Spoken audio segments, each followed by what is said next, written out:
Hello, good morning! Ito ulit si Doc Chef Myla, your nutrition coach. So, this morning, meron akong papakita sa inyo na egg dish na very healthy and doable naman sa bahay. So, ito yung ingredients ko, pero ito, hindi naman necessary ganito talaga lalagay mo. Basta ang importante, gisahin mo siya. So, there's onion and garlic. Tapos, make sure well crushed yung garlic nyo ha, para lumabas yung alisin.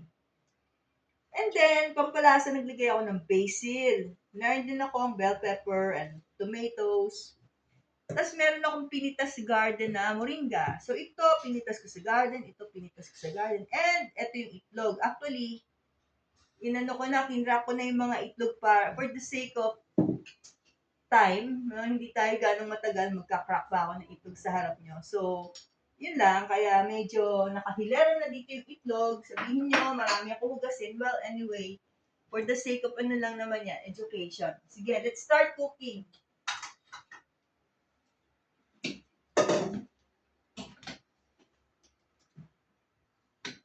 So, eto, unahin natin yung onion, ha? Onion. Bakit? Kasi mas matagal maluto ang onion kaysa sa garlic. Masusunog yan pagka inunan mo ang garlic. Ngayon, para balansyado ang flavor, kailangan maglagay ka na ng salt and pepper. Kaya meron na akong mixture dito ng salt and pepper. Para hindi ka taktak ng taktak. No? Lagay ka lang ng lagay. So, let's wait for the onion to cook. By the way, huwag niyo masyadong taasan ng apoy kasi po, kailangan natin i-preserve ang nutrients ng gulay. If we cook over high heat, mauna pong nasisira talaga yung nutrients. And the thing is, since ako ay nutrition coach, ang focus po ng ating pagluluto ay hindi lamang upang tayo ay may kainin, kundi para nutritious ang pagkain natin. Okay? So, ilalagay ko na itong bell pepper kasi medyo matigas ito. Kailangan niya ma-sweat. Kailangan niya mag-render din ng flavor. Hintayin natin silang parehas na maging magluto, maging tender. So, ano ilalagay ko ulit? Para balansyado ang flavor. This layering, ang tawag ng layering. Ito ulit. Lalagay ako ng salt and pepper. Yan. So, pagka ito yung mga gulay nyo, huwag niyong ganunin. Huwag niyong sweating ang tawag dito. You just have to sweat it. Yan. Sweat muna natin. Ayan nyo lang siya mag-render. Saan mo lang lumabas yung kanyang flavor. Hindi natin to i-overcook, pero hindi naman undercook. Although, these vegetables kasi, hindi naman siya masamang makain kung medyo hilaw.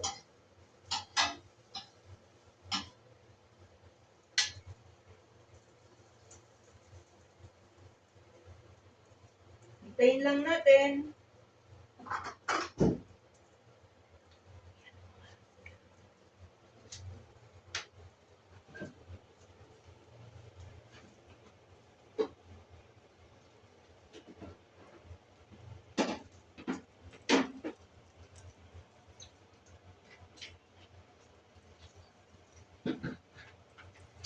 Okay.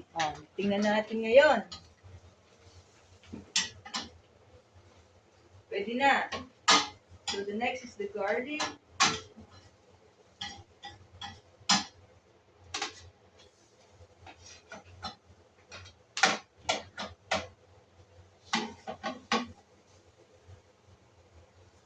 Yan, bigyan ko ulit ng...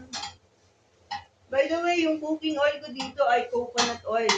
Hindi ako gumagamit ng mga vegetable oils kasi mabilis silang masunog, mabilis silang mag-react.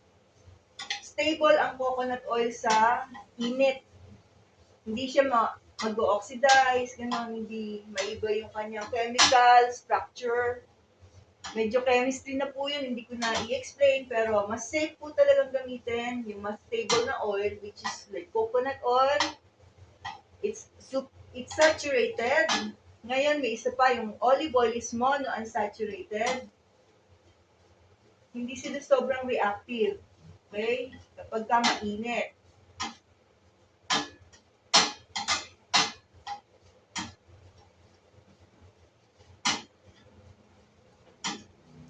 So, yung garlic is half cooked.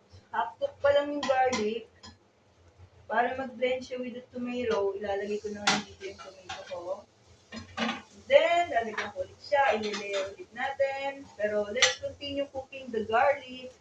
Yan nyo lang mag-sweat yung tomato dyan. Ayan, umaamoy. Umaamoy yung garlic. Dapat pinipisa, ah.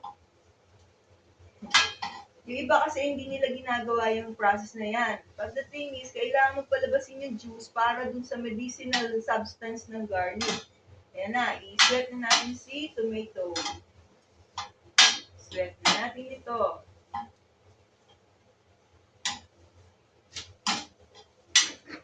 Tapos, kasi ganito yan. Nung Pasko, ang dami-daming mga regalo. Spaghetti packs and all. Anong gagawin mo doon kung hindi mo naman nagamit? Ayan, ang tip ko ngayong araw na to. Sige, lagay na natin itong basil, which came from the garden. Para magkaroon na ng flavor, aroma. Aromatic herb po itong basil eh. Now, anong gagawin ko? Lalagyan natin ito ng tomato sauce. Yan. Para magamit ko itong tomato sauce na ito. Dahil sayang naman. So, let's let it simmer. Iyan mo lang siya maluto for a while. Tayo natin. Lalagyan ko lang siya ng, Lalagyan ko lang ng konting water galing sa thermos. Medyo mainit para hindi, ayan, para mas madali siya magluto. At hindi bumaba ang temperature. Yan. Okay. Nakikita niya, meron na siyang sabaw. Dagan pa natin. Okay.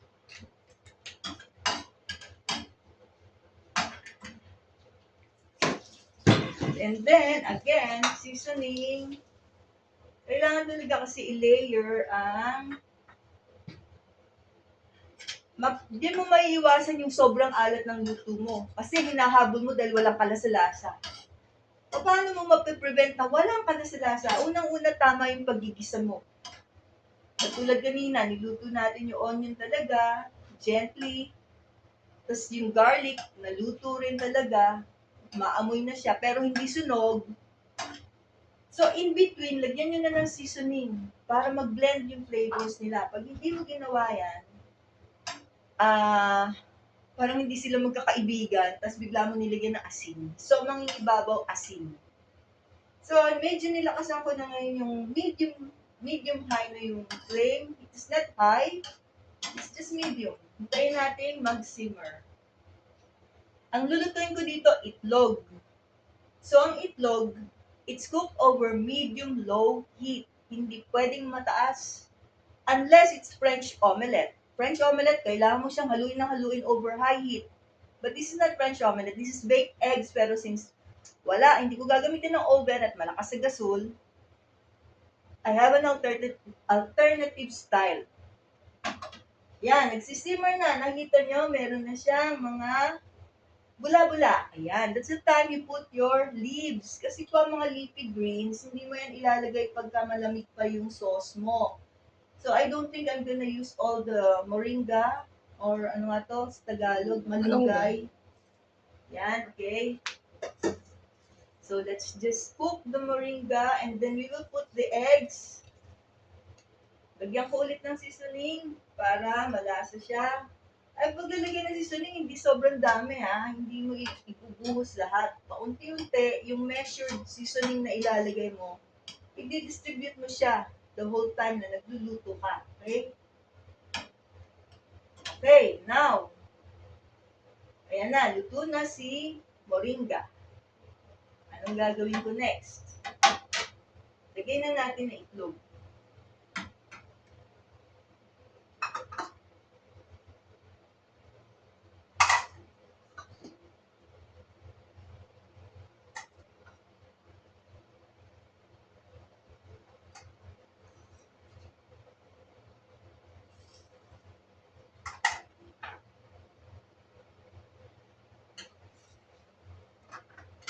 So, Meron kasi ako mga bisita rito, kaya 7 yung ibibigay ko dyan. Of course, anybody can take more than 1 egg, you know.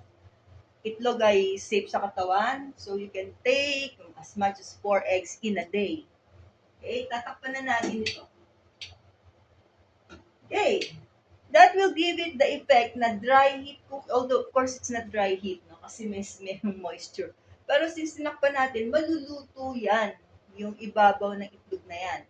So ganito na lang, para hindi sobrang haba kasi minsan ayaw ma-upload pag sobrang tagal ng video.